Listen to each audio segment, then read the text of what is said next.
Nandito pa rin po tayo ngayon sa Purok 2 ng Barangay Calison, dito po sa Kalumpit, Bulacan.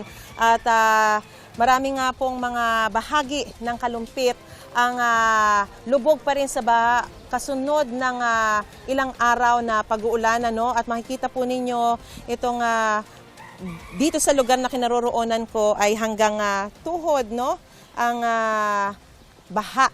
Pero syempre, dahil po nasa 5'6" po ako, syempre pag mas maliit po yung mga dadaan dito hanggang bewang na nila, hanggang dibdib yung iba.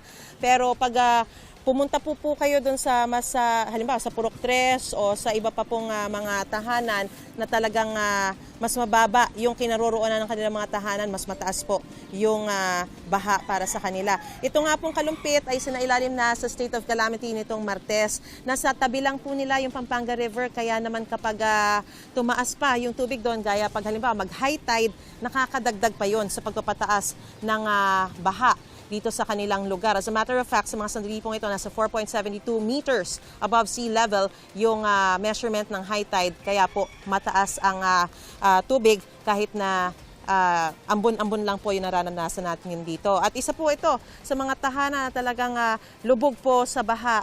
Katunayan kanina ay pinasok ko nga po yan at talagang karamihan sa kanilang mga kagamitan ay talagang lubog sa baha. Kumustahin po natin ang may-ari po ng bahay na ito. Ma'am, halika kayo po.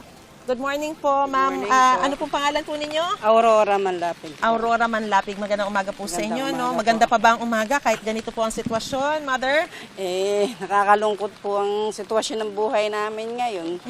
Dahil nga rin sa dinaranas ng tubig. Kaya po sa tuwing umaga, umaano kami na sana yung high tide mawala na at ng ulan. Kasi ito po ang nagdudulot sa amin ng talaga. Ito po ba ay talagang halos araw-araw ganito na ang sitwasyon o ngayon lang pong dahil sunod-sunod yung mga pag-ulan? Sa sunod-sunod pong pag-ulan, almost 1 week na ang tubig. Oo, hindi bumababa, hindi humuhupa. Hindi po, talagang na po siya sa ganyang level. Oo. Pero kapag medyo umaraw naman, bababa rin? Bumababa po siya. Kaya lang, hindi pa totally na nakalitaw ang karsada. Ganun po. So, paano po kayo nabubuhay? Ano po ang sitwasyon ninyo? Paano kayo natutulog? Yon, halimbawa, matutulog. Sa amin nga po, sa tulugan, nakataas na ang higaan. Okay. Hindi po pwede sa balo pag dahil mababasa ka. Halos lahat ng gamit namin nakataas na siya. Talagang naka-elevate na talaga. Opo. Nakakatulog pa naman kayo ng mahimbing ng ganyan?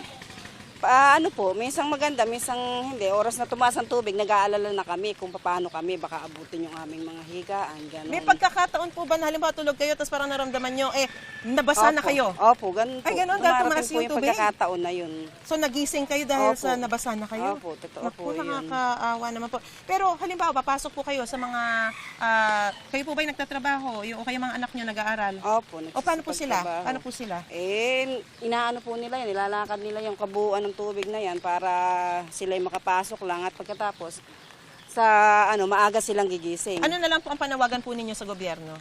Sana po yung nagagawang rito sa flood control maisaayos agad para naman magkaroon kami ng pag-asa dahil yun ang pag-asa namin sa buhay, yung malutasan ng problema ng mamamayan. Alright. Maraming po salamat, Ma'am Aurora. At kaisa niyo po kami sa panawagan na yan para sa inyo pong mga residente rito sa Kalumpit, Bulacan at syempre sa lahat ng mga binabaha po. Maraming salamat po. Ingat po kayo, ha?